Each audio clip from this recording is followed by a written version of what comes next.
Dear guests, it's time. It's time. So please be seated. Please, everyone. Ladies and gentlemen, you should sit down, please.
كن حذراً تكن في أمان بإذن الله.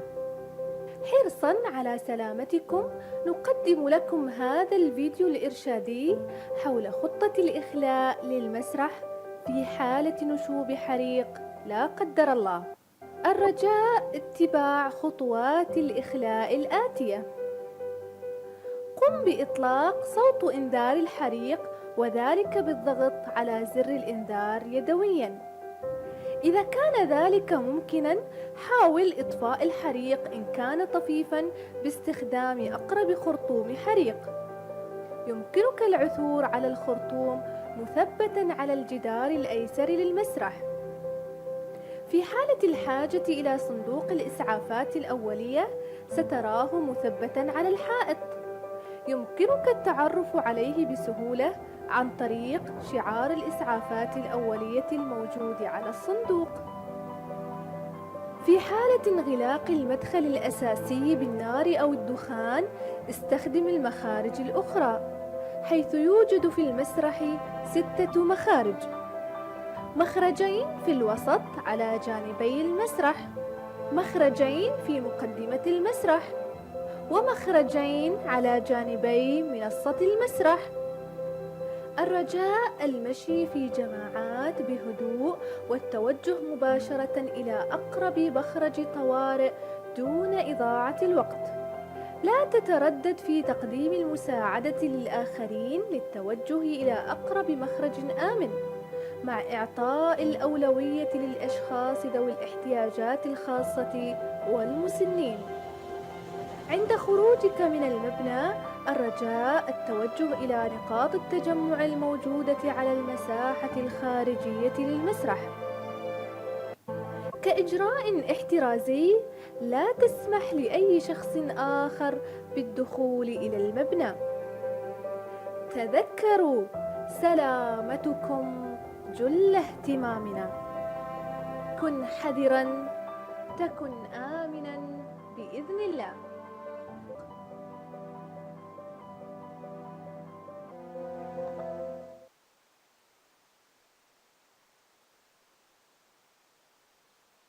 أعوذ بالله من الشيطان الرجيم.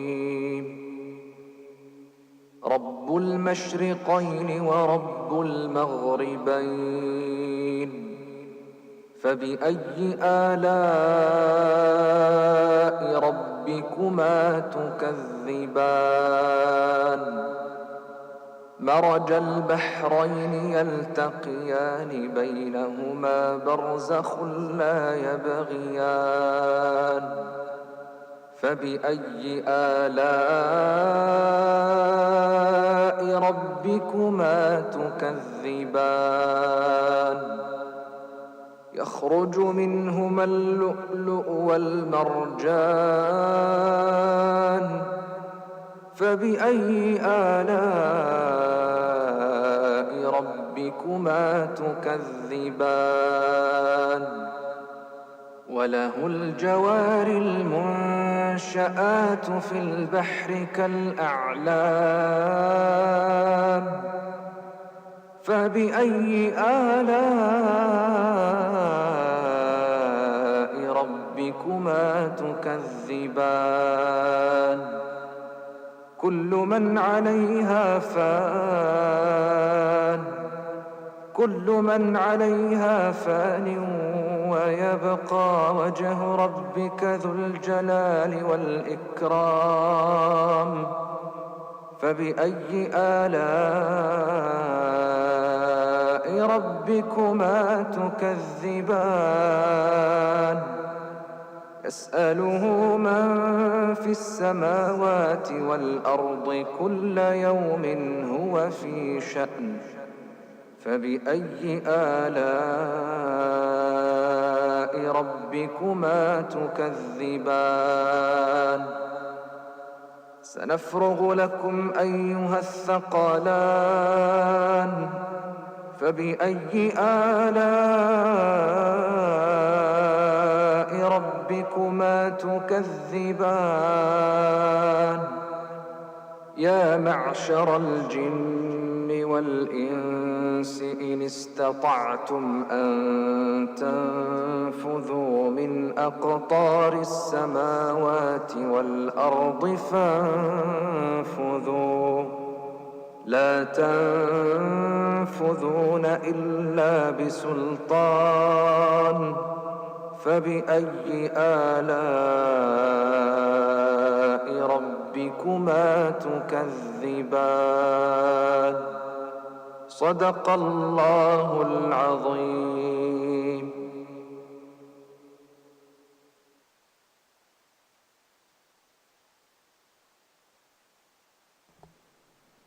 Assalamu alaikum wa rahmatullahi wa barakatuh. Ladies and gentlemen, good morning and welcome to the International Conference on Sustainable Development in Engineering and Technology, the ICSDET 25. And welcoming you all in this gathering. The International Conference on Sustainable Development in Engineering and Technology is hosted by the College of Engineering and Technology in association with Research and Consultancy Department here in Utah's Al-Musana'a, under the patronage of our chief guest, Mr. Ashraf bin Hamad Al-Ma'mari, CEO of OQ Group. Dear audience, we would like to welcome our chief guest, Mr. Ashraf bin Hamad Al-Ma'mari, the CEO of OQ Group. Your Excellency, Vice Chancellor of UTAS, Assistant Vice Chancellor of UTAS Al-Musana'a, Dr. Nasser Al-Bimani, Deputies of Vice Chancellors, Assistant Vice Chancellors of the UTAS branches, Deans of the colleges, honored guests, participants, staff, and students.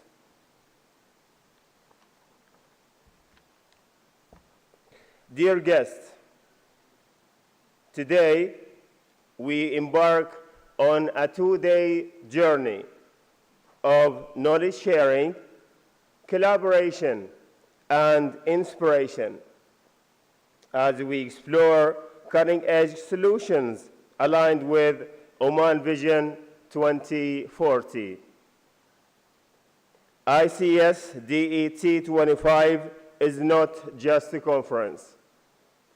It's a global platform to exchange ideas, foster academia-industry partnership, and shape sustainable future of advancing innovation in engineering. Let's take a moment to acknowledge the hard work of the organizing committee, sponsors, and volunteers who have made this event happen. A special thank you to our esteemed patrons and partners for their unwavering support in bringing this vision to life. Before we start our program, allow me to highlight what's in store. Over the next 2 days, we will witness keynote speeches from experts in sustainable engineering and technology. We will have also technical sessions in the fields of computer engineering, renewable energy, mechanical innovation, and more. We'll have networking opportunities to connect with global thought leaders and innovators. And of course, the chance to contribute to meaningful discussions that will drive sustainable progress. Now, let's kick off the proceedings with a warm welcome to Assistant Vice Chancellor Dr. Nasser Al-Bimani, who will deliver the inaugural address. Please join me in giving a round of applause as we invite him on stage.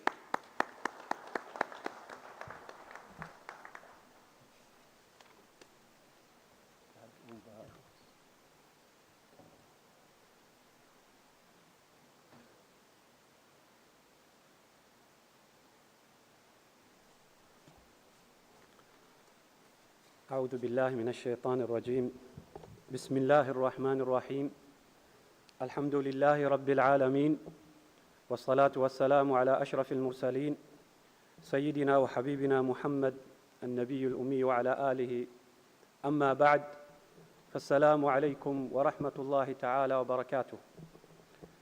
Mr. Ashraf bin Hamid Al-Ma'mari, COE of OQ Group, our distinguished conference sponsor. Your Excellency, Dr. Saeed bin Hamid Al-Rubai, the Vice Chancellor of the University of Technology and Applied Science, Deputy Vice Chancellors, Assistant Vice Chancellors, Deans of the colleges, dear academic colleagues, distinguished scholars, researchers, representatives from government and private sectors, and our dear students. Good morning to all of you. It is my great pleasure and honor to welcome you all to this international conference on sustainable development and emerging technologies, ICSDET 2025. Today, we stand together, united by a shared vision of harnessing technology and innovation to create a sustainable and inclusive future for our planet and its people. This conference is not just an academic event, it's a platform for brilliant minds worldwide to share ideas, tackle challenges like climate change, resource scarcity, and find solutions for better future. Whether you are here in person or joining us virtually, your participation adds significant value to our shared goal. At the University of Technology and Applied Science, we are deeply committed to advancing sustainability and innovation that serves humanity. This conference represents this commitment, bringing together researchers, policymakers, and technologists to explore how emerging technologies like artificial intelligence, renewable energy, and smart infrastructure can drive sustainable progress while safeguarding the needs of future generations. Today and tomorrow, you will take part in these engaging discussions and presentations that expand our knowledge. I encourage you to connect and collaborate, as great solutions often come from different ideas. This conference is the perfect space for such activities. I would like to extend my sincere thanks to the organizing committee, sponsors, and volunteers for their hard work in making this event possible. Special thanks to our keynote speakers and researchers and presenters whose insights will inspire our collective imagination. And of course, thanks to all participants for being a part for this transformative journey. We hope this conference sparks ideas that lead to a real-world impact, extending far beyond this hall. Once again, welcome to ICSDET 2025. Let's make these days unforgettable, productive, and inspiring. I would like at the end to express my deep appreciation and thanks to our conference sponsor, Mr. Ashraf bin Hamid Al-Ma'mari, COE of OQ Group, for his generous support. I would like also to express our deep appreciation and thanks to His Excellency Dr. Saeed bin Hamid Al-Rubai, the Vice Chancellor of the University, for his continuous efforts in advancing the university and supporting research and innovation activities. Thank you, and I wish you all remarkable and inspiring conference ahead. Wassalamu alaikum wa rahmatullahi ta'ala wa barakatuh.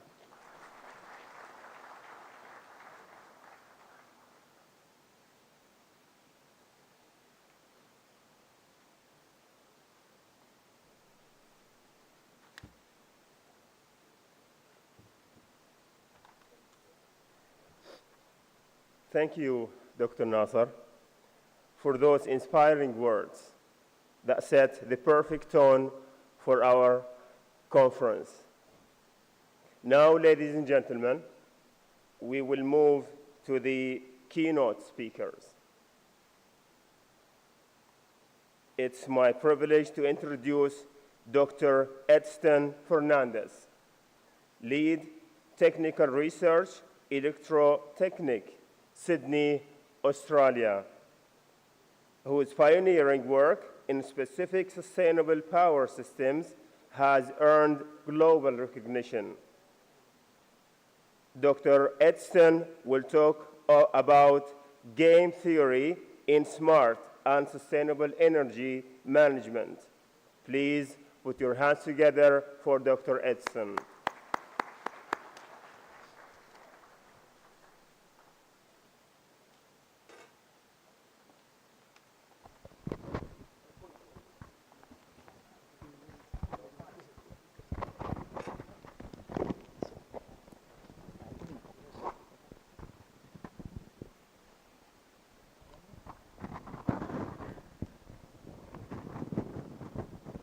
And this wants to go up.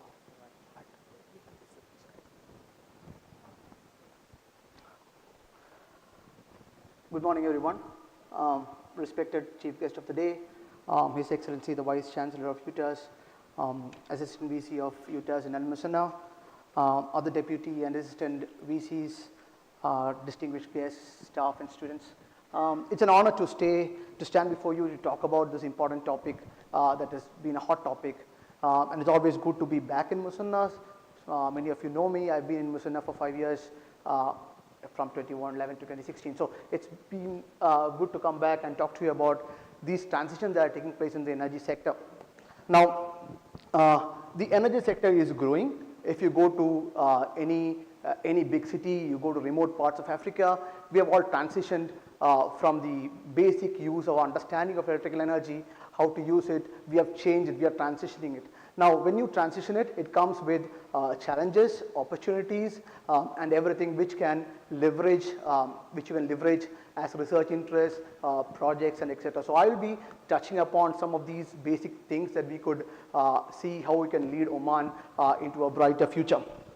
So on a high level, I'll just talk to you what we do at our company, some techniques of energy management, how game theory, which is a fairly new topic, how that can help us in energy management, etc. We are a software company with some consultation. We do massive research on power system, earthing designs, and software development. So we are around the world, global presence in these electrical power software systems.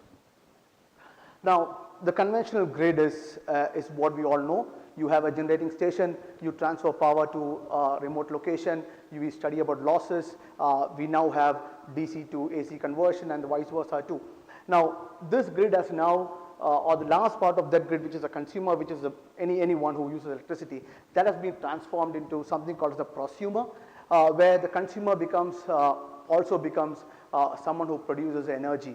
And now the basic issue here we are trying to address is how do we use this energy, how do we sell this energy, and how can you make profits from that energy. So that's where human behavior comes up, and that's where we have to model many things. Might be using AI in the future and get some benefits out of it. Now, there are a lot of trends that push energy markets into operation. I've listed some of them. One is the need for clean energy, sustainability. The number of energy sources are growing by the day. You started with solar, now we have come with tidal tidal and green waste energies. Environmental concerns, greenhouse gas emissions is an issue. Long and short-term economic benefits. We have seen investments grow more than 100 times in the last 5 years. It's growing to massive scales, so that's an area where we can leverage some profits. And then finally, it comes down to government policies and how the government is able to reach the community and whether people are ready to participate in all these programs. Now, specific to Oman, we have a 2040 vision, which was talked by Dr. Nasir earlier. We have 30% electricity from renewables by 2030. That's the aim. You have introduced the electricity wheeling policy. I think it's the first in the Middle East. We have feed-in tariffs from individual customers to the grid, which is very promising. The green hydrogen project led by Hydrom is promising. It gets a connectivity to Europe, opens markets up in Germany and the Netherlands, which is a huge opportunity. And then finally, it's the support via the electric vehicle support, which is charging to the grid and other tax benefits of using electric vehicles. Other countries are not behind. Just a reflection of what we do in Australia. We have a target of 30,000 gigawatt hour from renewables by 2050. And still it's going on. We have subsidies for households if you are installing less than 10 kilowatt hour of solar panels and if you're exporting it to the grid. So these are incentives which will allow users to spend some money and gain some money from it. Now, some of the steps taken by Oman towards the target is, as we told, it's 30-50 megawatt by 2025. That's this year. We have a renewable based project in Barka. It's a waste to biodegradable waste to energy project. We have the wind project, which is connected to the main interconnect system. A solar power project with also thermal storage, which is important in Duqm, and then you have a wind development in the Dofa Governorate. So all these are pushing Oman towards more sustainable things, but we have to grow from there more. Now, everything is smart, starting from people, your devices at your home, your grid. Now, once the grid becomes smart, it comes with many problems, which is instability, and then how do you maintain your grid, how do you run your grid, and how do you operate the grid. So once grid becomes smart, then you have to start to think about advanced metering facilities and all those things. Now, in a smart grid, you will always come across these terms. One is distributed energy resources. So you have, earlier we had a coal-fired station or we had a thermal station at home, at somewhere else, and then we had to bring the power home. So now it's like distributed all over the place. Everywhere you go, you have solar panels, so you have distributed energy resources. Demand response, very important topic. Oman has started some studies. We will talk about it a bit later. Real-time pricing, grid management, electrical vehicles, and metering infrastructure. All these things are smart technologies which has to be integrated.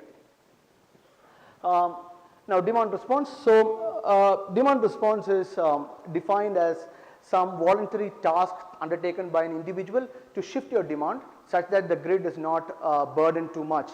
So, what we do in Australia is if you forecast that that's a demand which is going to be very high and the prices are going to be very high, so you get a message from your provider saying that if you can reduce your energy by say 1 kilowatt hour or 2 kilowatt hour, then you will be paid some money, right? So it's an incentivizing for the consumers also.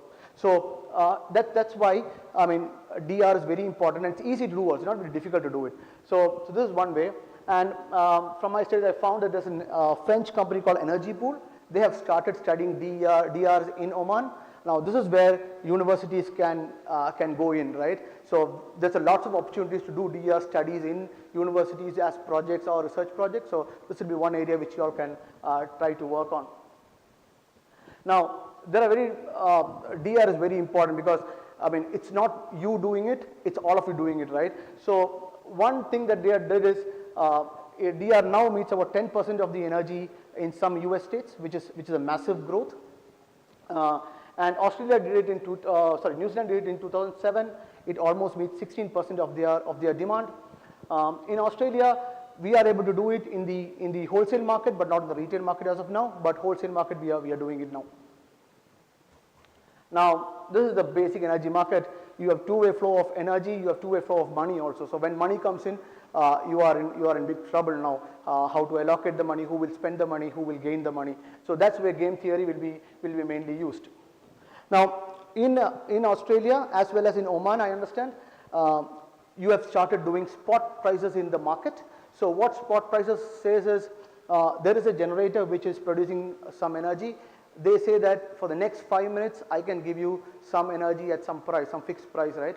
So what the market provider or the authority will say is, this is my demand, what can you give me, at what price can you give me? So it's done for every 5 minutes. So you need a forecast, you fix that price, and after that price you fix it, then you average it over a 30-minute interval. So spot prices are what we are doing now. Almost everywhere we are using spot prices. It's a bit complicated, but it's beneficial for both the consumer and the producer. The other one is a conventional one, which is a long-term contract price, where you can enter into a contract, say 2 years, 3 years, give me energy at the same price. So prices are remaining constant throughout the case. Yeah, so in spot markets, the issue in spot market is, so now if you are saying that, if the generator says that I can give you some quantity of energy, and if it's not able to do it, then there's a different problem in it. So then you will have to penalize the generators, and then what happens is, some cases in Australia what we have seen is, sometimes spot markets become negative. So it's not like always it is positive, it's become negative also. Now we studied that behavior of why they want a negative, ready to give prices at negative values. The reason is because you cannot ramp up your generator whenever you want, and you can't pull it down whenever you don't want it. It's pretty tedious process and costly also. So spot prices, we have seen spot prices negative. Even today morning spot prices were negative because it's very hot now in Sydney, and we have seen spot prices going to 0 or below 0 also today for a 5-minute interval. So that's one problem with the spot prices. The other thing is, sometimes spot prices are very high. We have seen spot prices going to $14,500 per megawatt hour. Normally it's 100, 200 in between, but it went to 14,500 per megawatt hour, which is crazy and dangerous. So that's a shortcoming of this wholesale market price. But Oman is the first country to implement spot price in the Middle East, which is a good step forward. Contract market, just basic and easy, not much benefits for the consumer, but the generator would have some profits because of the contract market. But people are moving on to spot markets now. Now the problem with having spot markets and all these are only in the wholesale sector, right? The consumer, as normal people like us, we don't have any benefits from spot markets. So our first job as a research was to find out, can we do a spot pricing for the retail market? Now when you talk about retail markets, it's about common consumers, not very big industrial units, but common consumers. So as of now, generally there are two types of tariffs that we use. One is a fixed tariff, which is a common price for any energy that you use, right? It's common. The other one is time of use. So time of use is depending on the time. You have a peak period, you have a shoulder period, and an off-peak period. So 3 peaks. So that's fair, good enough for the time being, but what we envisage is to have a 5-minute changing price even for the retail sector. So our first research interest is this: how can you do it for the retail sector? So what we did is, there is a real-time pricing in the Australian market, data is available. We fixed a model using an AI engine, and we fixed a model, and we tried to see, will it vary according to the wholesale market prices. So if you see here, the top blue curve and the red one below it, so those are the wholesale and the actual prices. Now when you do that, after you do that, you plug your model into your device model, and then you run the power consumption. So if you see here in the right curve, the blue one is what is actually happening as of now without any pricing, but the red one is what we developed, and that changes every 5-minute intervals. Now if you see there, some points, especially in the sixth month, which is June, which is a cold month in Australia, you would see a difference there. That's because we are not able to factor in the renewable concentration in Australia at that time period. But they're still in the research phase, much work to be done to be implemented on the market. Now once you do that, the next thing is to see how do you forecast your consumption, right? So you have, for example, a university like this, tomorrow if it's very hot, what is your consumption? And if it's becoming a fair weather, what is your consumption? You need to forecast your energy. So for that, what we did is we did a study on an HVAC in an industrial unit. What we understood is indoor temperature, outdoor temperature, dew point and humidity decide whether you want your aircon to run at 20 degrees or 24 degrees. So with those 4 parameters, we trained an AI machine with 25 neurons, hidden layers. We trained with the 15 years data set. So this is where big data, machine learning come into play. So it's every minute data. We put it into a machine. We train our system and we produce some results. So now with this model, I can predict for the next 1 year, every minute what will be your HVAC consumption. So this is not common to everyone. Each one has their own individual consumption patterns. But for one of the consumption patterns in the university, we did this study. So what we did is we did for February. Reason for February is a hot month in Australia. So we did that for February. This was the model that we predicted. The blue is the actual that happened, and the orange one is what we predicted. So this is a very promising step, and getting a 98.8% fit is a very good thing in ANNs. So anything you want to go into DR, DER, consumption forecast is a very important parameter there. Now, here we come to the main part of it, which is game theory. Now what happens is we have to study interaction between many entities. So earlier we had only one generation station, but now you have all consumers ready to sell energy or buy energy. So it's human behavior.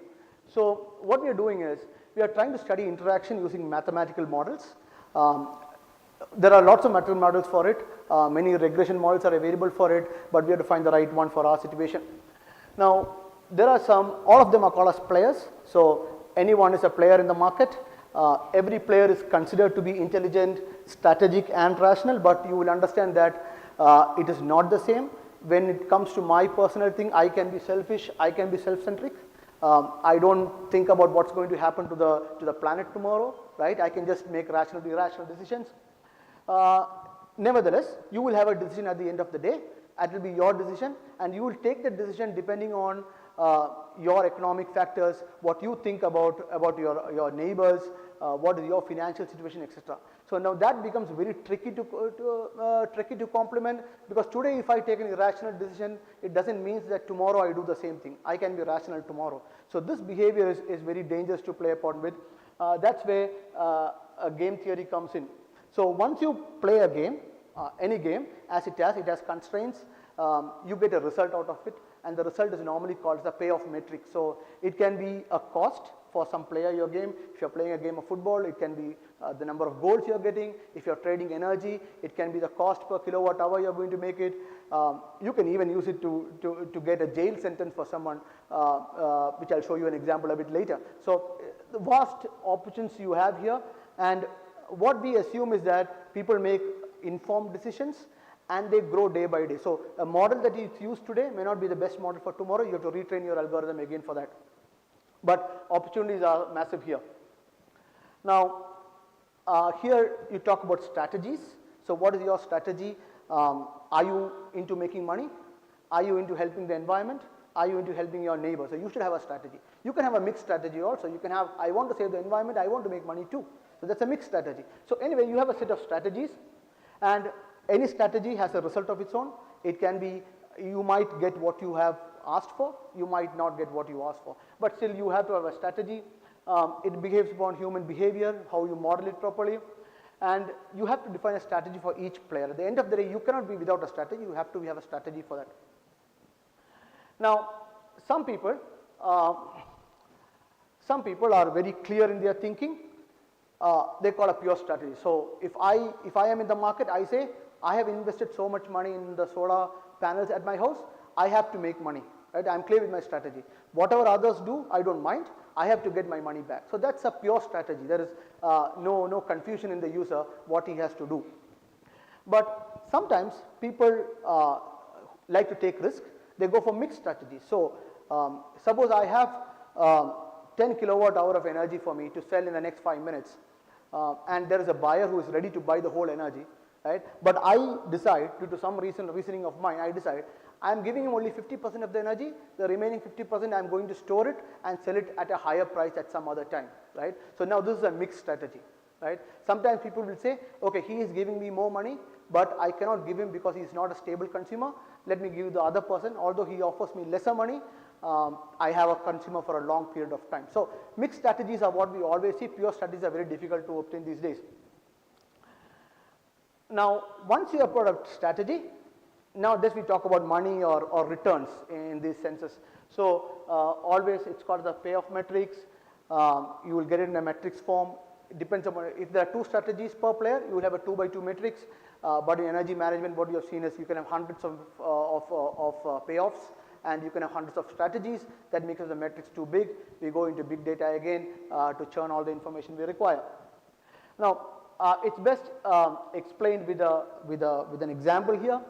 So here I have 2 players. You can consider them as a buyer and a seller, for example. They have strategy 1 and strategy 2. We can plan all the strategies later. So simple terms, the payoff by player 1 is written in the red numbers that you see there. So it means like this, if player 1 is saying that I will always do strategy 1 is my best strategy. Now he will say that if player 2 plays strategy 1, I get $1 or 1 real, and if the player 2 uses strategy 2, I get $7.5, right. So this tells me which is best for me out of all these things. So analyzing this payoff matrix, the best one I get is as 8.6 as player 1. 8.6 is what I get is the best I want to do, right. So I will always try to play strategy 2, right, which might be selling some type of energy. So I play strategy 2 always.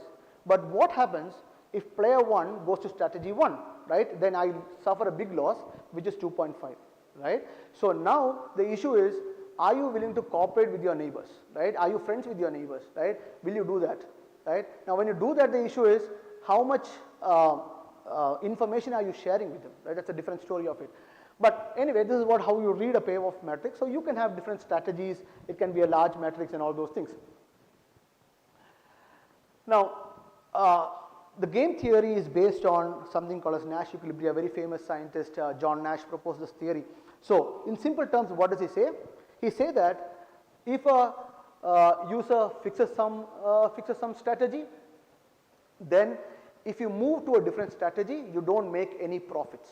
Now that condition is called as an equilibrium condition, right. So once you reach an equilibrium, then no people are allowed to change their strategy and you have to stay on that same strategy. So mathematically, this is how we write the Nash equilibrium. Now a simple example to do it, I mean what we teach in class always. So these are two prisoners caught for some crime. Everyone knows they are criminals, so they will get a jail sentence. But if you want to get more from them, what we do is we ask them to confess or deny the crime, and then you get a result from it. So here the first thing is, if prisoner A and B are good friends, right, they don't want to cheat each other, they don't want to confess to anything, both of them deny the crime, they get only 2 years of jail sentence, right.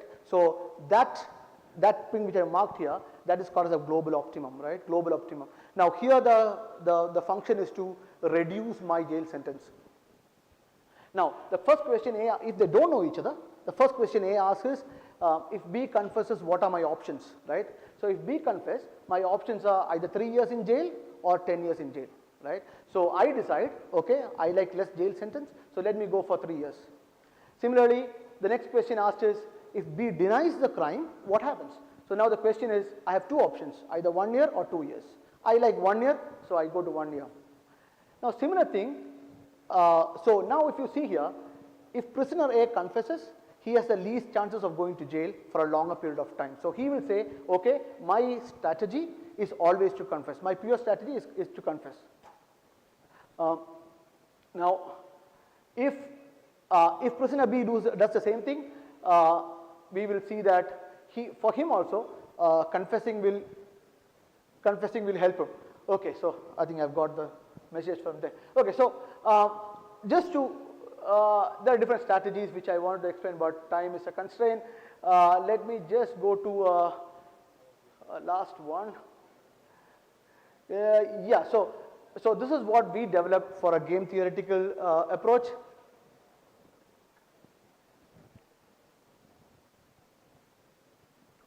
Thank you. Okay, so now what happens is we have a system model where there are many consumers. You have shiftable and non-shiftable loads. So shiftable means you have a washing machine. You can decide whether you want to run it in the morning or run it in the evening, right? You can shift it as you like. But there are some medical equipment, refrigerators, which could not switch off all the time, right? So we have modeled, sorry, about 100 customers, shiftable, non-shiftable loads, studied their characters. We stored their energy onto a battery system, and we try to discharge the energy also.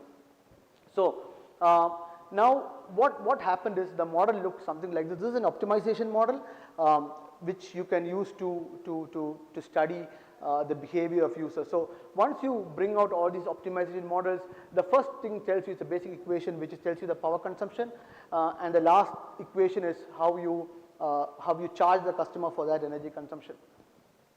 Now bring them all to game theory, the mathematics of it obtained, we get this final equation, right? Now there are issues in here. Nothing is void of issues. Privacy is the biggest issue. You cannot share your information with anyone, so everything it's not private in the systems.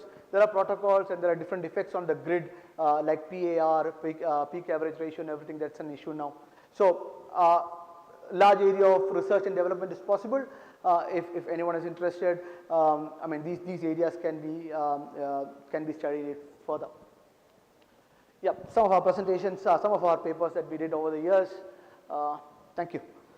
I'll be happy to take questions if any.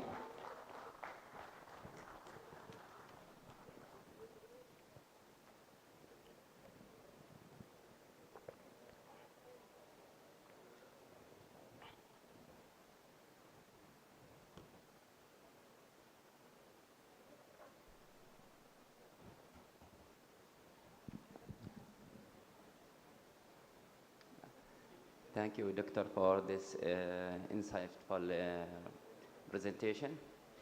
This is Dr. Nader Shibli, PhD in renewable energy, and I just saw the strategies you have spoken about. So my question, if smart grids are deployed in Oman, what strategies can ensure fair participation and benefit sharing using collaborative game theory? Now the first thing is government policies, I would say, right? Because if the government is not able to instill confidence in the users, they are not going to do it. So first thing is incentivize your users, ask them to spend money on their panels and pay them back, right? So incentivizing is the best thing you can do to bring people into it. Second thing is collaboration. If collaboration comes in, what we have seen is if collaboration comes in, then foreign investments comes in easier, right? So invest more in research and development, especially materials for solar panels, game theoretic study of DR programs. All those things is the future. It's still in the developing state, but the future and a good viable source of research for everyone who's interested in it. So you mean to say that the policies will decide which strategies? Yes. So example to give you, Australia started off with a 70% help to consumers to keep solar panels. For 10 years they went on like that. Now in 2025 they have reduced it to 50%, right? Now when they reduced to 50%, what they also did they reduced the cost of batteries. So now what happens, people keep solar panels with their mind, they're happy to do it with reduced incentives, but they're happy to keep batteries also. Now when they do it like that, battery cost comes down, you are able to store energy, you can play games more, right? If it's not stored, then there's no use of playing a game, right? So it's all the policies and where you try to invest in what time. If you invest in batteries 10 years back, it's not a good investment, right? Batteries were costly at that time. But now as you come down, we come up to blade batteries and all those things. It's very easy to bring battery costs very low. So government is incentivizing that now and reducing solar panel incentives. Yes.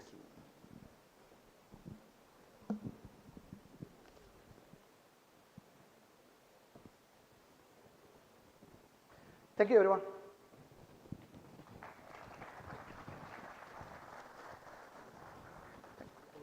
Oh, sorry. Thank you very much, Dr. Einstein, for the valuable information. Now we'll move to our second keynote session. I'm pleased to introduce Dr. Ibrahim Abdullah Matar, Professor of Robotics and Cybernetics, College of Engineering, University of Bahrain. He's going to talk about generative adversarial AI models for contemporary and sustainable development of robotics systems. Please join hands together for him.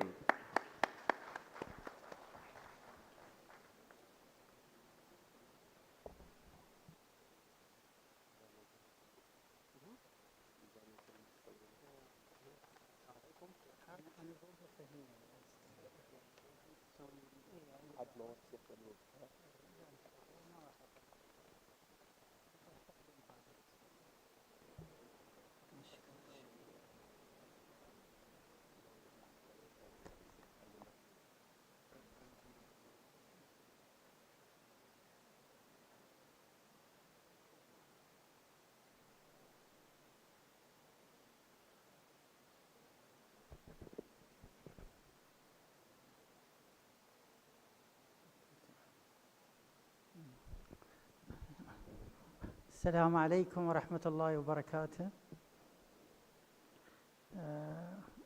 في الحقيقة يعني أشعر بسعادة جدا كبيرة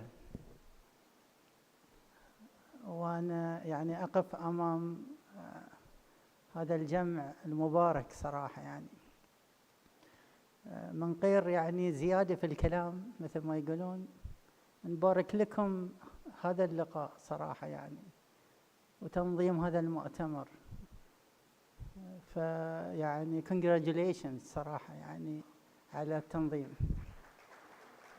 أنا ذهلت يعني لما شفت الترتيبات والحضور والاهتمام، ولعل يعني التوك اللي راح أتكلم عنها يعني خلينا نقول يعني قد تكون نقطة في بحر، وأنا متأكد أن المؤسسة الأكاديمية كهذه قادرة أن هي يعني to move forward صراحة يعني. فنبارك لكم صراحة هذا المؤتمر، ونتمنى الاستمرارية. نتمنى الاستمرارية، لا يقف عند عام واحد إنما يستمر. فشكرا لكم على الدعوة، وشكرا على كل التحضيرات والتسهيلات إلى الوصول إلى هذه القاعة. أنا في الحقيقة يعني ما راح أدش في عمق الروبوتكس، يعني ربما حضرت يعني سلايدات فيه كثير من التفاصيل، لكن ليس القصد من التفاصيل، إنما المسج اللي ودنا يعني ننقلها إلى الحضور. وأنا متأكد أن المسج موجودة هي، إنما فقط نعززها لا أكثر ولا أقل. I would like really to say thank you to the organization. Thank you for the invitation. طبعا الموضوع اللي تشوفونه أمامكم في مجال الروبوتكس لا شك يعني من المواضيع الحية صراحة، يعني اللي دخلت في مجال الروبوتكس في الهيلث كير. وفي الحقيقة يعني الهيلث كير is one of the important sectors. Robotics is doing a great job، خاصة في موضوع الsustainability والhealth of the human being اللي ربما الإنسان لا يستطيع عمله، لكن هذه الأنظمة قادرة أن تنجز العمل مثل ما بنشوف بعد شوي يعني.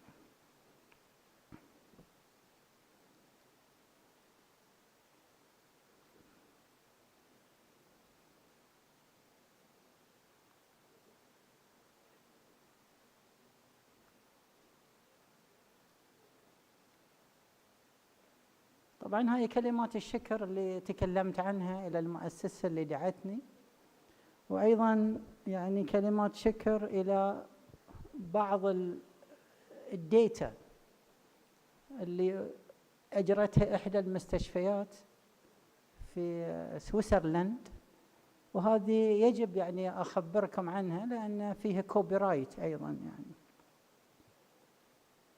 So I would like to thank and acknowledge Matthew Lewis and Dale Institute for Artificial Intelligence Switzerland for the support of the data sets.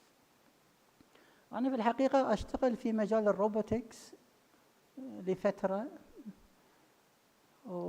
وركزت هذه جهدي على هذا المجال. وصراحة يعني ماي فيجن اللي هي شلون منطقتنا تقدر تستفيد من الروبوتكس، يعني our region here in specific حتى منطقة الGCC. ولذلك يعني الكلية التقنية والهذه سنوات وهم يعني they are participating with us، وفازوا بجوائز صراحة يعني على مستوى الGCC، وهي حقيقة يمكن يعني بعض اللي شفتهم هني يعرفون تفاصيل هذه قصص النجاح من هذه الكلية التقنية، وقدمنا لهم رسائل شكر واكنولجمنت من المؤسسات الأوروبية، وبتشوفونها الحين بعد شوي يعني. فلذلك يعني أنا حبيت أقول أن ليس بالجديد هاي الأمور، إنما فقط نعززها أمامكم. فأنا أشتغل في مجال الروبوتكس لفترة for some times. فلما جيت حطيت التوبيك حق التوك، لما دعيت إلى هذا اللقاء حطيت التوك I put this يعني tools اللي تشوفونه أمامكم، وخاصة في موضوع اللي هو sustainability robotics how it will help for the sustainability. And when we come to the robotics for the sustainability في الحقيقة اللي هي المؤسسة اللي هي ال IFR اللي هي الانترناشونال فيدريشن حق الروبوتكس، في الحقيقة سوت دراسة سابقة في هالموضوع. And they say that robotics can enhance a lot for the sustainability. واللي من ضمنها مثل ما تشوفون يعني for example industrial revolution for sustainable growth, efficient production and sustainable consumptions, environmental stewardship, healthcare اللي راح أركز عليه أنا and well-being, education, gender equality, food security, water conservation and sustainable cities, protecting marine and terrestrial ecosystems. هاي كلها الروبوتكس كان really participate في هاي القطاعات كنوع من أنواع اللي هو sustainable developments. لكن I will concentrate في موضوع الهيلث كير، لأن الهيلث كير is a big يعني market evolving very fast بعد. لو تسمح can you start the movie please. في الحقيقة I would like to show you a movie right now على أساس إنه نرويكم الترانزيشن اللي قاعد يحدث في هالمجال. So right now it's the camera, it's moving with a separate thread. So now while the robot is moving, the camera is turning towards the direction of the path ahead. So it will know that where the planned path is, and it is adjusting and taking the images ahead of it dynamically.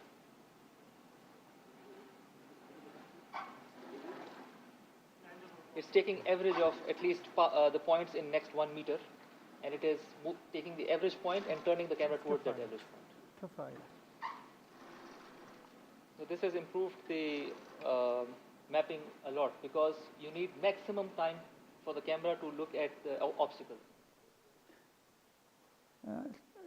The robot that we have just saw right now اللي هو maneuvering هذه project has been done within the region here back into 2014-15. and it was funded project.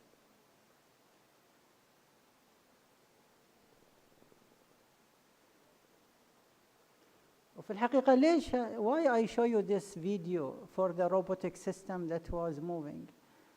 يعني هنا الحين حاليا we are in 2025. هذه البروجكت I just show you it was back in 2015-14. يعني بمعنى ثاني هنا نتكلم عن 10 years.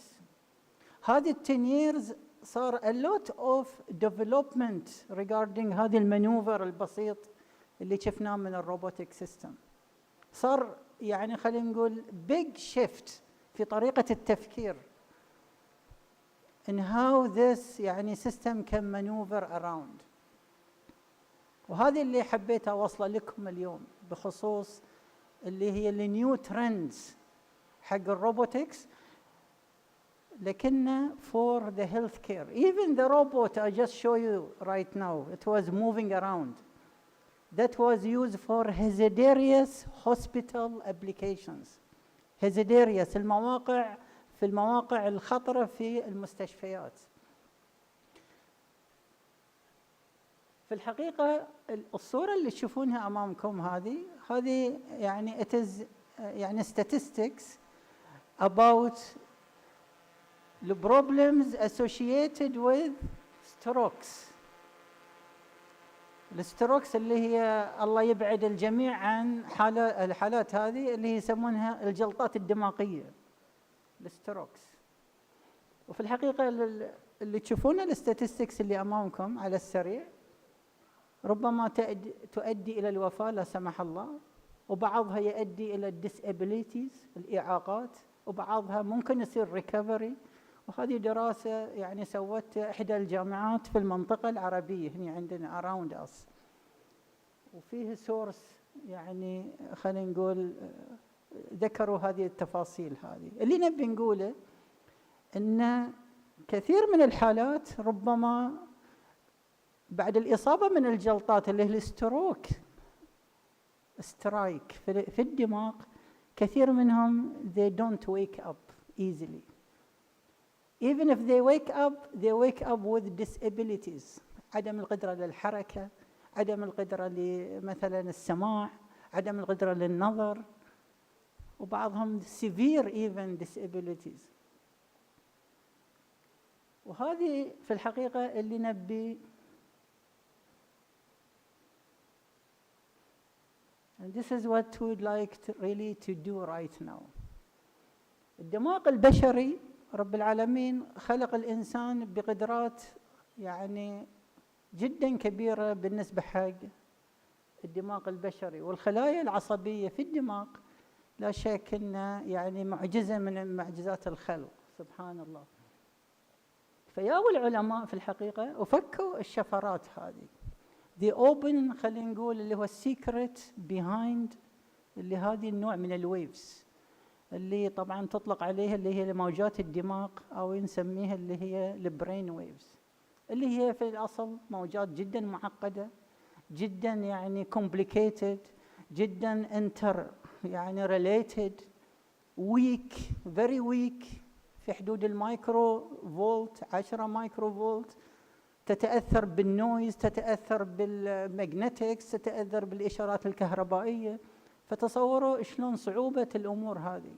فياو العلماء في الحقيقة مع الروبوتكس اللي يشتغلون في مجال الروبوتكس وحاولوا إن يفكون الشفرة لها علاقة بالديسابيليتيز. لما يصاب الإنسان بالستروكس how we can bring him back again. وهذه في الحقيقة من الترانزيشن اللي استوى مؤخرا بخصوص اللي هو الانتجريشن ما بين نظام الروبوتكس اللي كان يعني بريمتيف اعتيادي بسيط ومع النيو ترندز الحالي اللي قاعد يحدث في مجال الارتفيشال انتليجنس. وهذه ربما المسج اللي حبيت يعني اوصلها للحضور فور ذا اودينس، ان في الحقيقه الابحاث اللي تحدث الحين حاليا ما بين نظام الروبوتكس والاي اي يعني اتجاهات جدا يعني خلينا نقول يعني غيرت في الهيلث كير اول توجذر. ما راح ادش في التفاصيل طبعا والالجوريثمز والرياضيات لانه ما لها داعي، انما فقط المسج اللي حبيت اوصلها. The message I would like to convey here in creating a sustainability in terms of using of robotics في الهيلث كير في الحقيقة is moving very fast. جدا يتغير بشكل جدا سريع لأسباب كثيرة. So many reasons. اللي من ضمنها من أهم الأسباب ربما بنأتي لها بعد شوية على أساس أن الوقت. هذه كل الكلام اللي قاعد كنت أقول لكم شلون نرد هذه الوظائف البيولوجية اللي فقدها الإنسان. He lost it or she lost it. We bring it back بتفسير هذه موجات الدماغ اللي هي صفتها complicated, noisy, multi يعني اللي نسميه multi variables, interrelated وهكذا. أنا سمحوا لي بمشي شوي بسرعة على أساس أن الوقت ما بضيع الوقت عليكم.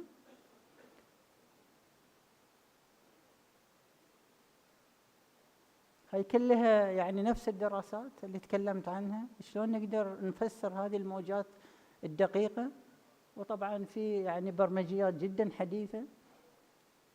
هذه ربما السلايد is very important ودائما يعني نشير لها صراحة يعني، وهذه اللي قاعد يحدث في مجال الروبوتكس حاليا.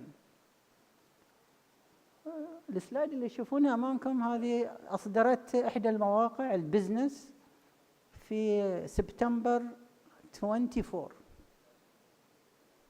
سبتمبر 24 هذه السلايد اللي تشوفونها امامكم. تشير السلايد في الحقيقه الى ان شركه ابل اللي شركه الهواتف المعروفه يعني القيمه السوقيه لها 3.5 تريليون، معروفة هذه يعني اللي هي يسمونها الماركت برايس. جات نيفيديا اللي تصنع الشرائح اللي الموجودة في كل الأجهزة الحواسب وحتى الأجهزة الهواتف النقالة، هي كلها المشغل الأساسي كلها تصمم عن هذه الشركة نيفيديا، فبلغت 3.3. هذه القيمة السوقية في 2024 سبتمبر. وبعدين تأتي شركة مايكروسوفت إلى الشركات اللي تشوفونها أمامكم. اللي حدث في نهاية سبتمبر 2024 إن نيفيديا قفزت على أبل بالقيمة السوقية لأول مرة في التاريخ، إن تصل شركة أعلى من أعلى شركة في العالم اللي هي 3.5، أكثر من 3.5، لسبب أساسي. For one most important reason، إنهم اشتغلوا بشرائح تعمل لتشغيل الأجهزة اللي هي ال AI اللي شغلت كثير منها أنظمة روبوتكس. وهذه حقائق ليس أنا أقولها يعني خلينا نقول نوع من المجاملة، إنما هي حقائق مدونة في كثير من يعني التقارير. كثير من الروبوتكس المتطورة جدا تشغل عن طريق شرائح نيفيديا بسبب اللي هي الهاي خلينا نقول كومبلكسيتي اللي تعطى للروبوتكس ويقدر يعملها. وهذه طبعا مؤشر وايد مهم بخصوص اللي هو الماركت، أين يتجه الماركت. وأتمنى يعني بما أن المؤتمر يعني أقيم على هالمستوى العالي صراحة، والتفكير النظرة المستقبلية صراحة حق النظرة المستقبلية، أنا أتمنى أن يعني القائمين أن أنا متأكد أن عندهم اهتمام في الروبوتكس وكيف تأثيره على السوق والفاينانسر سيكتورز، لأن هذه هي أصول العمل صراحة. يعني أين تضع اللي هي أبحاثك ودراساتك وتقدمك. أخيراً أساس أن بغلق المحاضرة، هاي طبعاً موجات الدماغ اللي قلت لكم عنها من غير نروح في التفاصيل.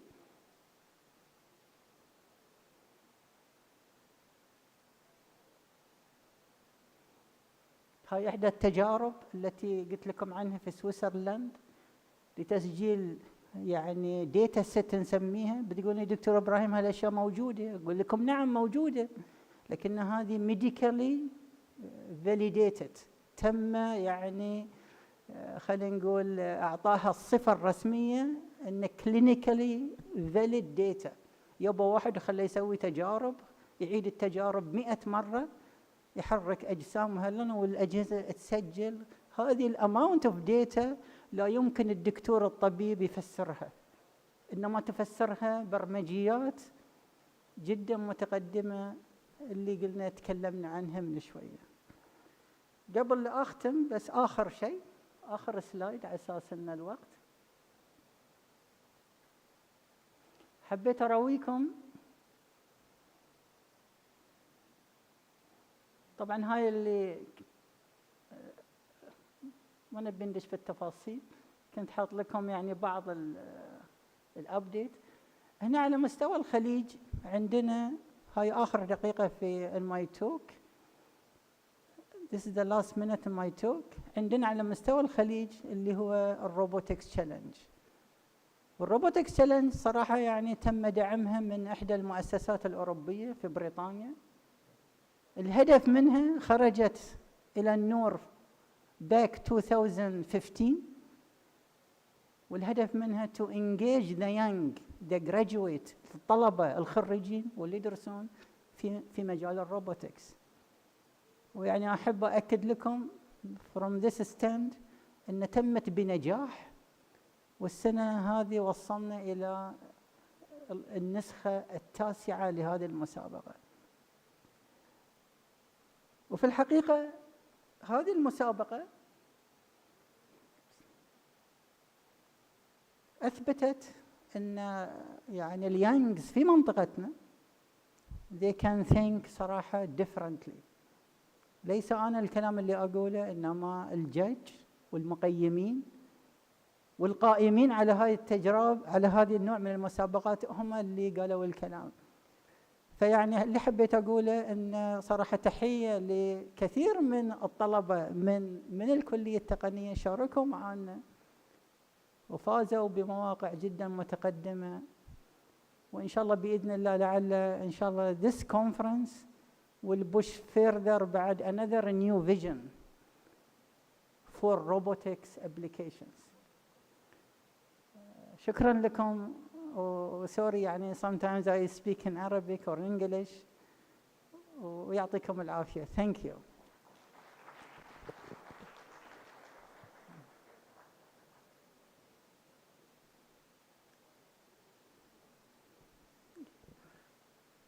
إذا كان أحد عنده أي تداخل والله أسئلة حاضرين يعني. We are just ready يعني.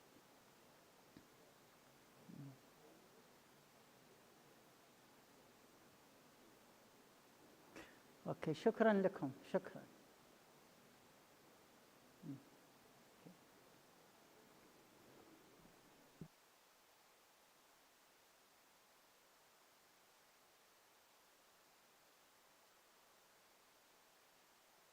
Thank you so much, Dr. Ibrahim. Ladies and gentlemen, one of the highlights of ICSDET 25 is our panel discussion, where thought leaders will engage in a dynamic exchange of ideas on a topic critical to our shared mission. Today, we're thrilled to present a panel on renewable energy, driving sustainable development. Allow me to introduce these luminaries who will guide our discussion. Number one, panelist Dr. Edson Fernandez, Renewable Energy Researchers, Australia. Two, Dr. Muhammad Adib Ibrahim, Policy Strategist, University Kabangsaan, Malaysia.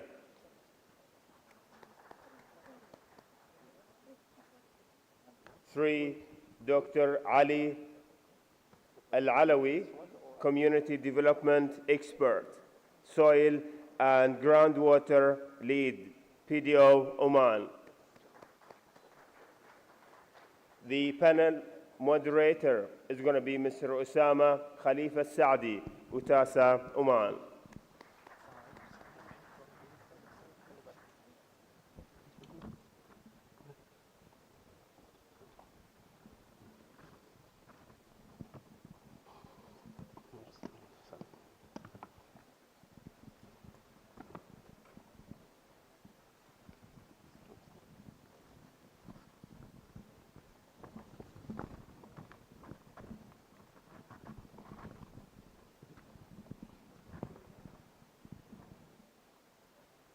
Welcome to the International Conference on Sustainable Development in Engineering and Technology and our panel in Renewable Energy Driving Sustainable Development.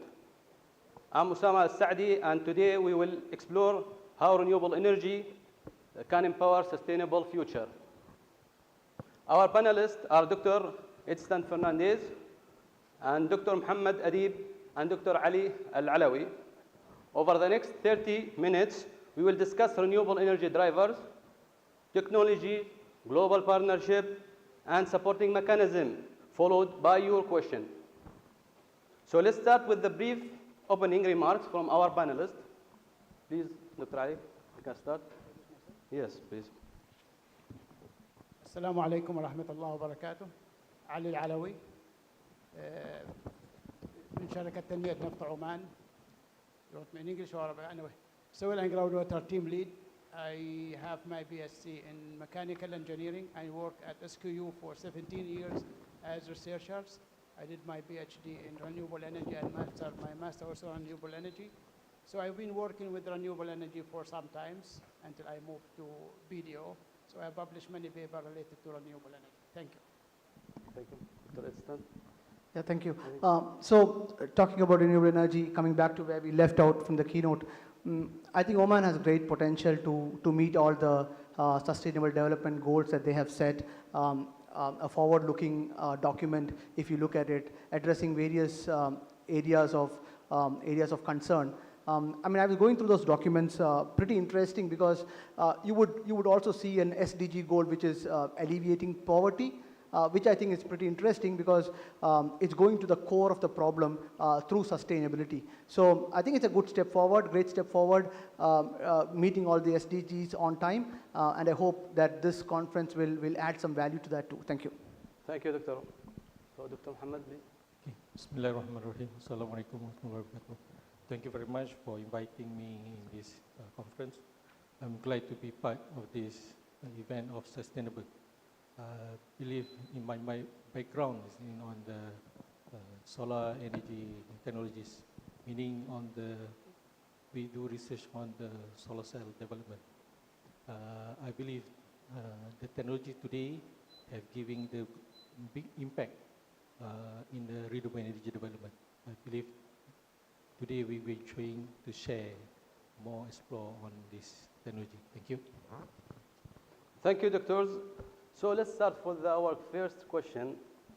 What are the key drivers pushing Oman and the world towards renewable energy? Go ahead, sir. There are international drivers and local drivers. The international driver is Paris Agreement, and each country is committed to agree with Paris to reduce GHG emissions. This is the international or global that we have to meet internationally. Regarding the local, we have Oman Vision 2040, which decided to have 30% of our energy is from renewable energy. In addition to that, also we have net zero by 2050, which can also reduce in the energy as most our emission is from energy. If we replace the fossil fuel to renewable energy, that will contribute to reduce our emission.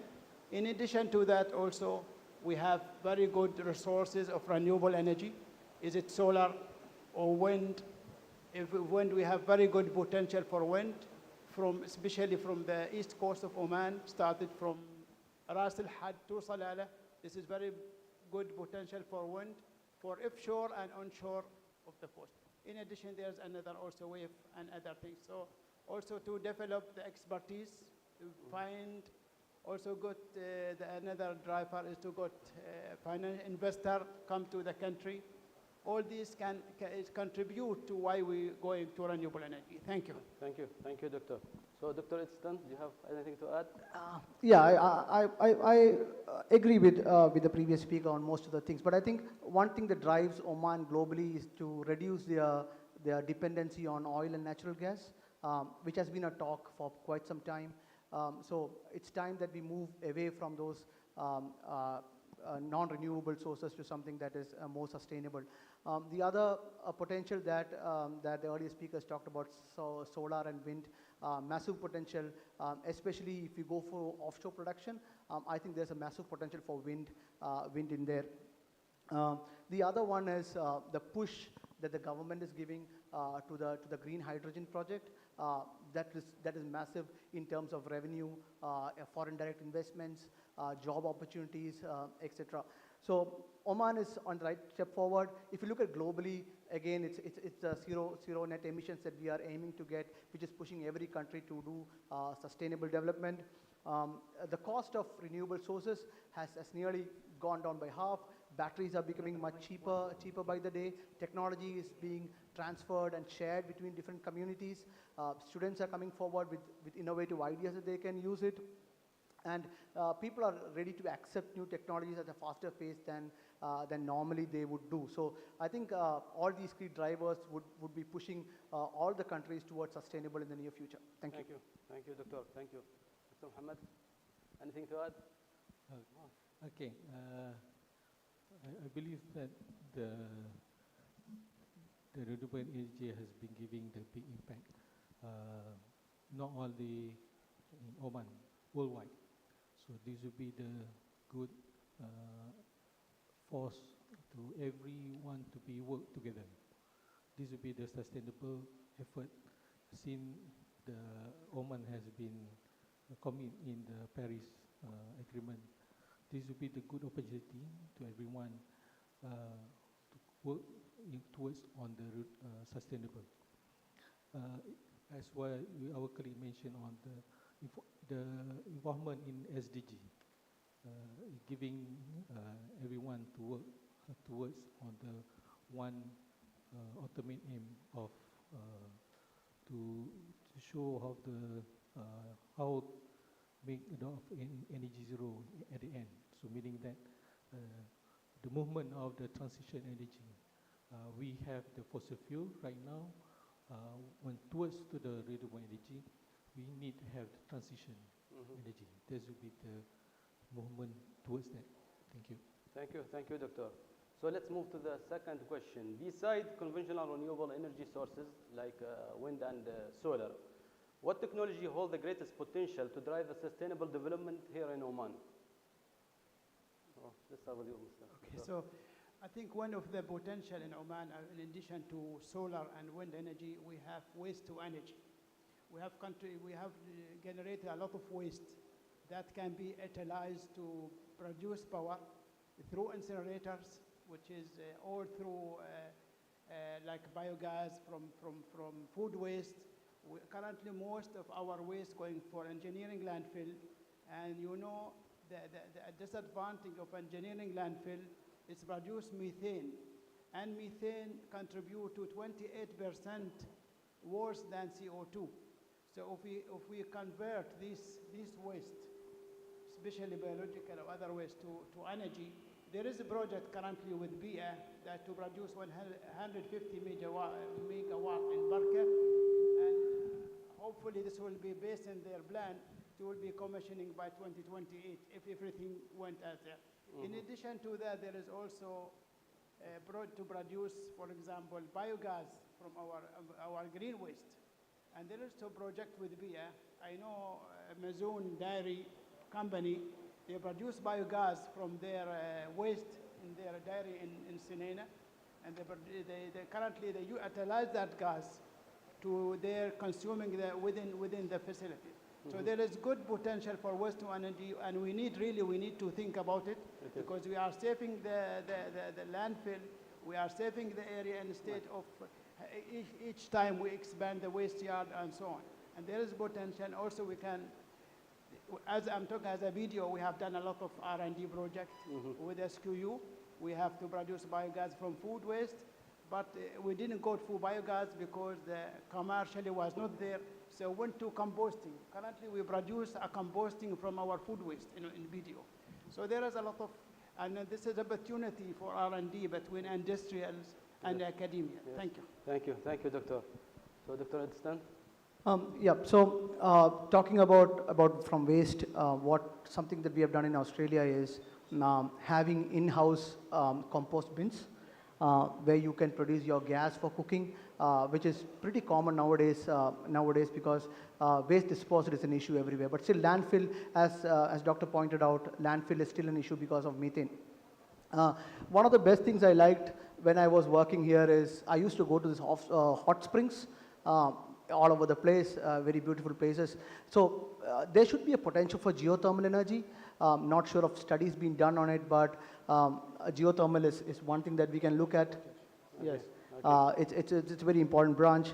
I've heard of a Masira island where some studies were done on tidal and wave energy, but I believe the potential was less than 2 meters. So it was not at that time feasible, but they have found out pockets of locations where this is still possible. So that's a different possibility that can be explored altogether. Yes, thank you. The final point I would like to add is again hybrid solutions. So if you can integrate solar managed desalinized plants, that's where you can do manifold things such as sustainable energy plus water shortage can also be dealt with. So hybrid solutions is what you should be looking at. And when you introduce new technologies, again we come into collaboration with industry, with foreign experts, with people who have money to invest in these opportunities, and so that's where we have to look at to after solar and wind potential in Oman. Thank you. Thank you, Dr. Ad. So, Dr. Muhammad? Yeah, just to add about the technology of waste to energy. I've been visiting one university in Indonesia. They have been implement of the internal circulate of economy of waste to energy, meaning that the university itself have capable to manage their own waste, so handling meaning the waste. So meaning this will be good effort to university to practice it. I believe we are planning also in Malaysia to have that similar practice. Secondly, is to enhance new technology on the green hydrogen. So I believe every country has been put effort on the converting of the green hydrogen or blue hydrogen towards on this technology. Thank you. Thank you. Thank you, Doctor. So moving to the next question, we have seen Oman investing a strategic global partnership when it comes to renewable energy and green hydrogen. So highlighted the importance of having those kind of partnership, please. Okay, thank you. I think the partnership is very important with respect to technology transfer. We build local capability within the country, also to get investor to invest in this project. As you know, most of our project, for example, we talk about power production currently is not owned by government, it's by investors. So this collaboration internationally will support to get your investor, technology transfer, and also to technology building capacity for the peoples, and that can be contribute to development of the communities. Thank you, Doctor. Yeah, thank you. Yeah, so technology transfer is one major thing. So we have companies like BP and Petrofac who are major players in the energy market when it comes to renewable energy. So better collaboration with these companies would help Oman attain their SDG goals pretty quickly. Now, when we talk about collaboration, that brings in money also, because foreign countries are ready to invest in these technologies because of the trust they gain in these large companies.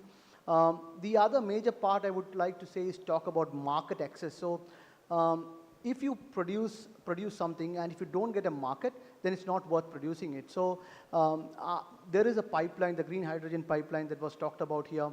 So that opens up market in Germany and Netherlands for this green hydrogen, which is a significant step which can boost the economy and create lots of jobs here. And with these partnerships, it trickles down to universities again. We come back to students who are really employable at the end of their degree or diploma course. We get students who are trained and they can directly go into the market. So with all these supply chain issues, supply chain investments that come in, I think it's a great potential that we have to go in for foreign direct investment, collaboration, especially with larger companies around the place. Thank you, Dr. Dr. Muhammad. Okay, we can work on the environmental and policy alignment. It can be worked by G2G approach, by government to government. I believe this will be to enhance towards on the net energy zero at the end. So the country can be worked, for example, Oman with the well-known country which have been established regulation. So means that it can be works together and helping in terms of developing or to enhance the existing policy. Because this would be good to learn from someone who have been established effort towards on the sustainable. Thank you, Doctor. So that's complete my question for the panel. I now invite the question from the audience. So please don't hesitate to ask.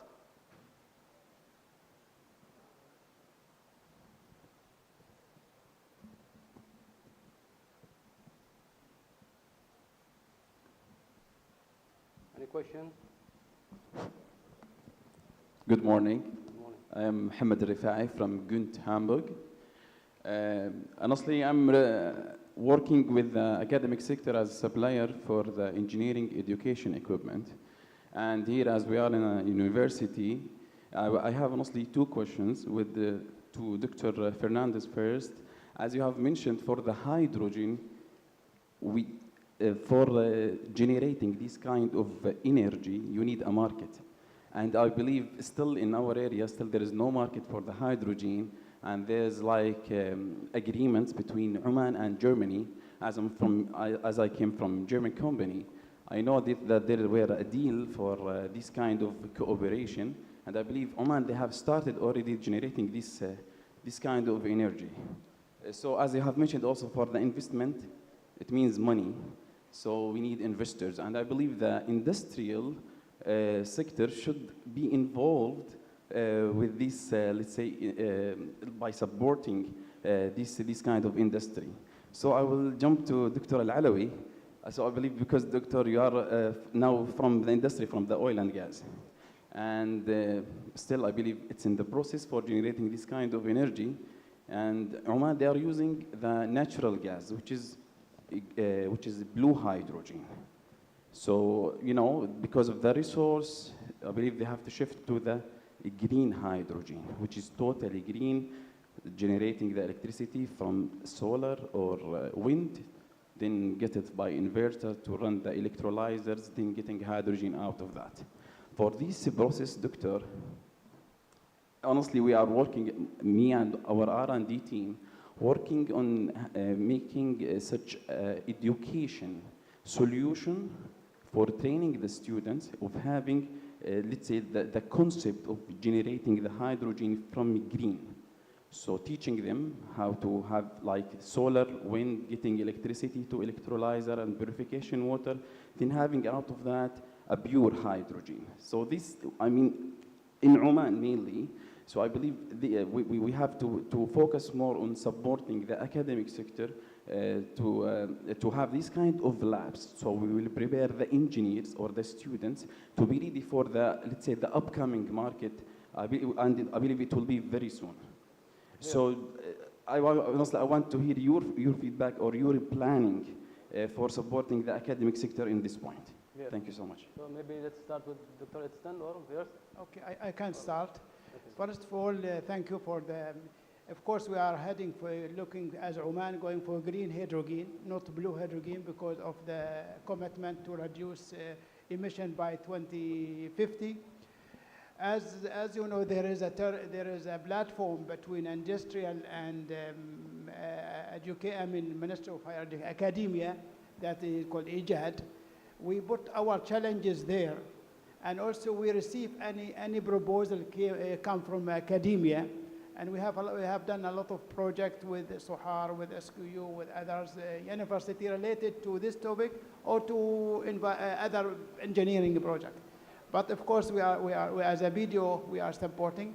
The issue with the green hydrogen we have, especially in Oman, you know, you need also, it's not only to utilize, also to do desalination for water.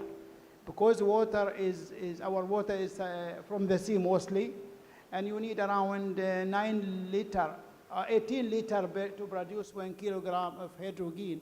So you need also to, when you do the R&D, you need to include also desalination. I know desalination is mature technology, but when you do a risk assessment for this one, for the environment or another, you need to capture all this. But we as a video, we have a new technology team, and we're supporting these R&D projects with all the universities. If you have, you can go to ICSDET and put your proposal there, and it will come to our team, and they can explore how they can support you. Thank you. Pleasure. Thank you so much, Doctor. Yeah, so I believe the question was on what markets we are exploring and how to bring in FDIs, right? I believe that's a question. So the example that I want to stress upon is the green hydrogen pipeline. So as you rightly pointed out, there is a liquefaction process, regasification in the European countries. Now what this does is, the green hydrogen produced in Oman has to meet European standards. So now you are talking about a pipeline going from Oman to Germany, but you will be covering the entire European market, which is large enough, right? So you might be going only to Germany, but you will get investments from Spain or other places. So that's where opening up of markets is going to help Oman, I would believe. Thank you. Thank you, Doctor. Thank you so much. So do you have any other questions? Or so let's wrap up this with your final thoughts. In 30 seconds, what's the most urgent steps Oman has to take to harness renewable energy for sustainable development? I need to add comment before we concentrate about the source of energy. We need to concentrate how we go to energy efficiency. You know that if you are building orientation and design, you can reduce 20% of your energy consumption. So it's very important also not just to think to energy resources, renewable or fossil. Also we need to think how we can save energy through design, through using the efficient component, machines and so on. That one. But for regarding the renewable energy, of course, we can see a future for it, especially in Oman, which is a plus with renewable energy resources, starting from solar, wind, wave, geosources we didn't mention, but there is good potential for geosources energy in Oman. Some of the aquifers, some of that you can utilize it. And also people, solar, we do not only don't think about PV. We have solar thermal. We can use it for cooling. You said people, how we can use heat for cooling? But there is a technology. There are solar chill-ups. In Europe, in some countries, they use the solar to cool the house, not through electricity, no, through the heats. So this is we need as R&D, as academia are here. Also, you need to explore these opportunities. Thank you. Thank you, Doctor. Yeah, what I feel is regulations are most important forefront of this. The forming of SDGs are a major step. Working upon them to bring in public confidence to do all these or to adapt all these sustainable energies is a different story. It's important to have the public confidence to do it. So policies are very important, and then using advanced technologies and creating a link between industry and universities is the next step forward if we want to get our students employable and introduce them to new technologies. Industry, academia interaction is very important. I think that will be the next step for Oman. Thank you, Doctor. So, Dr. Muhammad, please. Okay. to enhance of the renewable energy. I believe this will be not one person work effort. So meaning that this will be, should be all commitment of each members of the country. So meaning that for the early age, for let's say the early age should be giving the more awareness to the school. It means to develop of the syllabus to giving more awareness on the renewable energy. And then the commitment from the government, from everyone towards of this can make the team effort towards of this sustainable. Thank you. Thank you, Mr. Muhammad. Thank you, Mr. Dr. Fernandez. Thank you, Dr. Ali. And the International Conference on Sustainable Development and in Engineering and Technology 2025, the panel discussion highlighted renewable energy drivers, technology, and global partnership for the sustainable development. Thank you all. Thanks.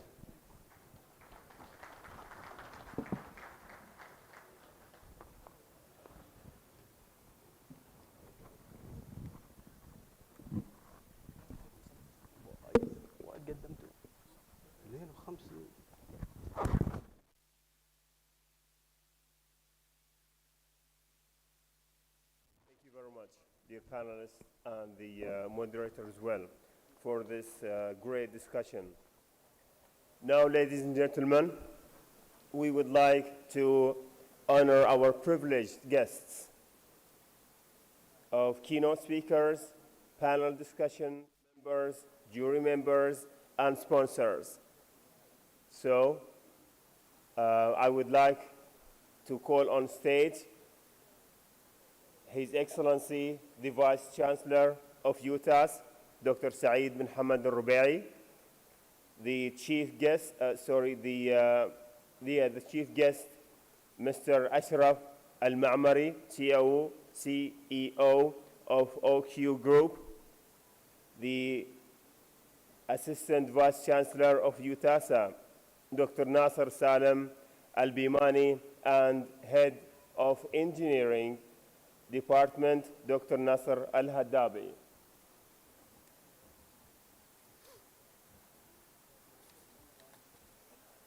Guys are ready.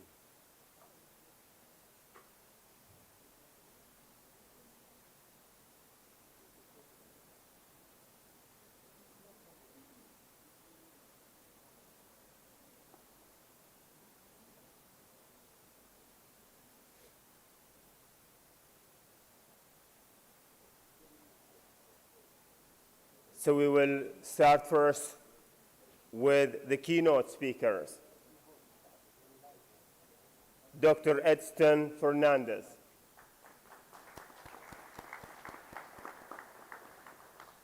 Dr. Ibrahim Abdullah Matar. Dr. Ahmed Al-Mashari.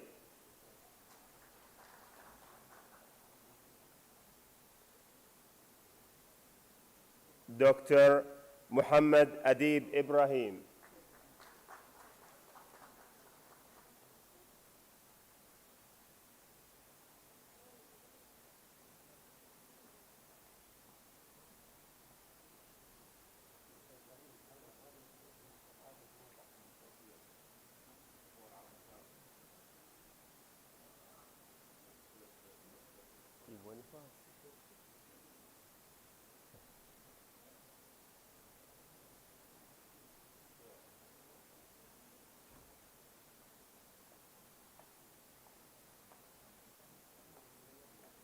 Dr. Muhannad Ahmed Al-Ubaidi.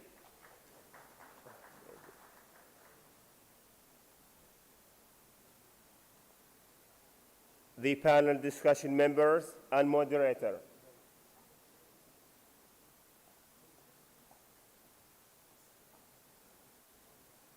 Dr. Edson Fernandez.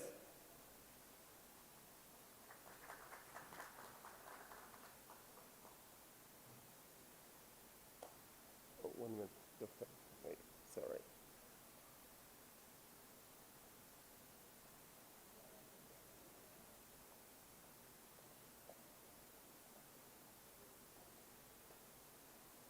Dr. Muhammad Adib Ibrahim,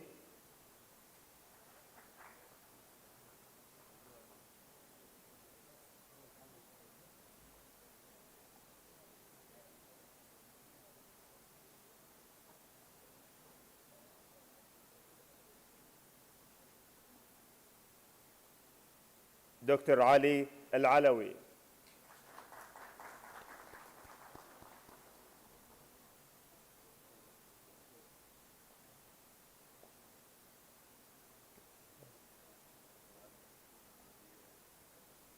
Mr. Osama Khalifa Saadi,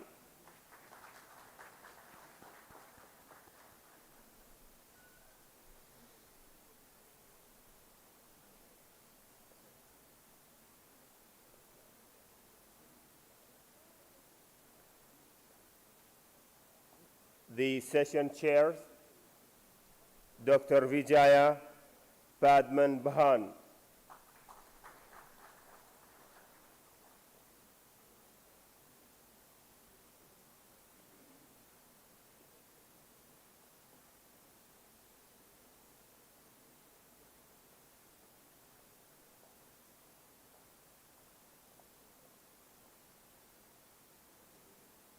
Dr. Abdullah Umar,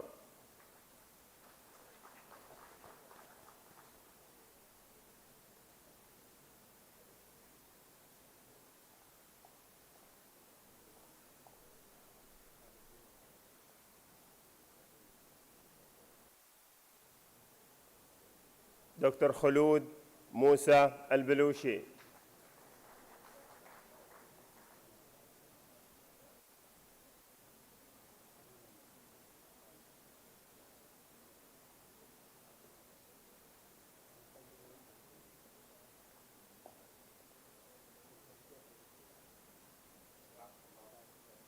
Dr. Yahya Al-Balushi,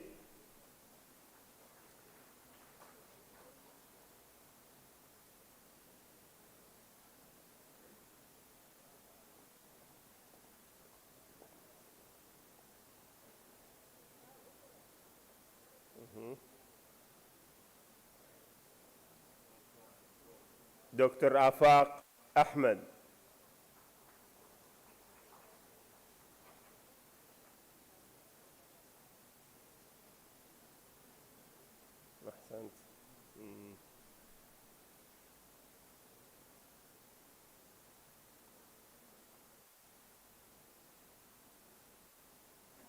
Dr. Alicia Sebastian,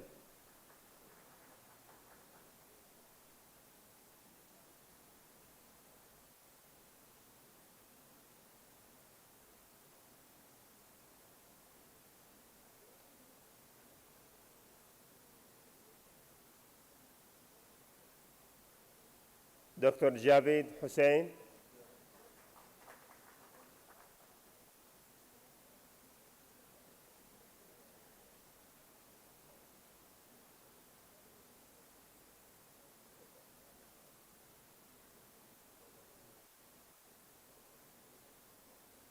Dr. Faisal Pir Muhammad,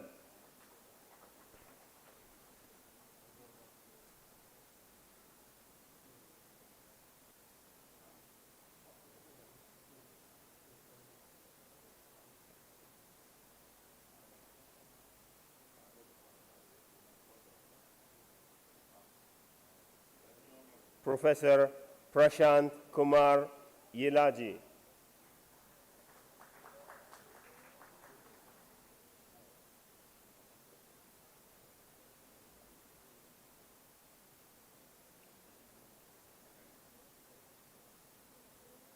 Professor Kumar Mani,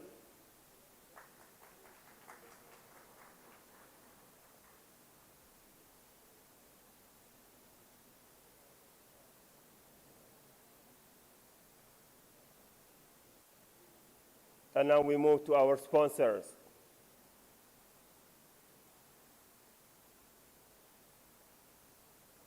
Gant Hamburg,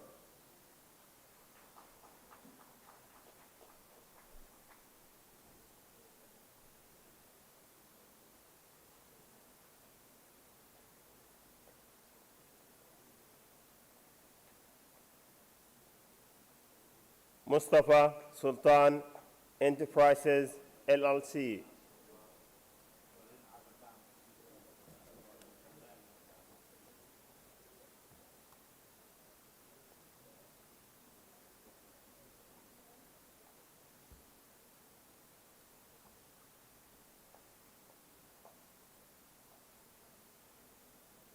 Business International Group, LLC.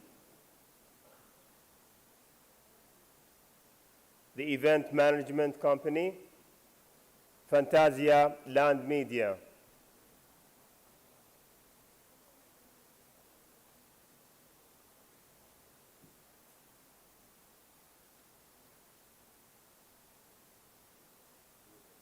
Now, we would like His Excellency Dr. Saeed Rubai to present a monument to our chief guest, Mr. Ashraf bin Hamad Al-Ma'mari, CEO of OQ Group.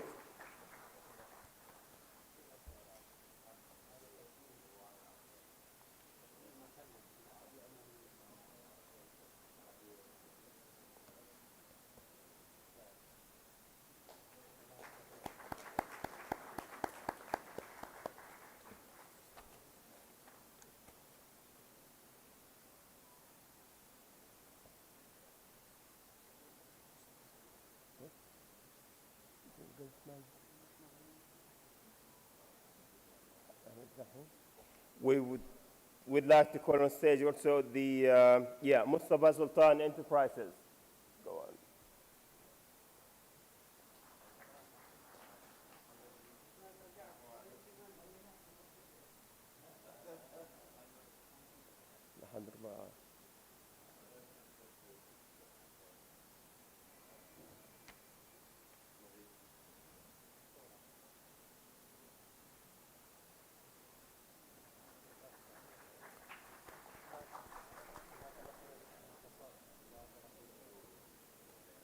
Thank you very much to His Excellency, the Vice Chancellor of UTAS, Dr. Saeed bin Hamad Al-Rubai, the Chief Guest, Mr. Ashraf Al-Ma'mari, CEO of OQ Group, the Assistant Vice Chancellor, UTASA, Dr. Nasser bin Salam Dimani, and the Head of Engineering Department, Dr. Nasser.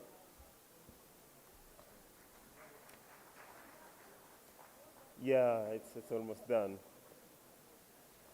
Before we continue to the exciting agenda of ICSDET 25, it's time for a well-deserved coffee and tea break.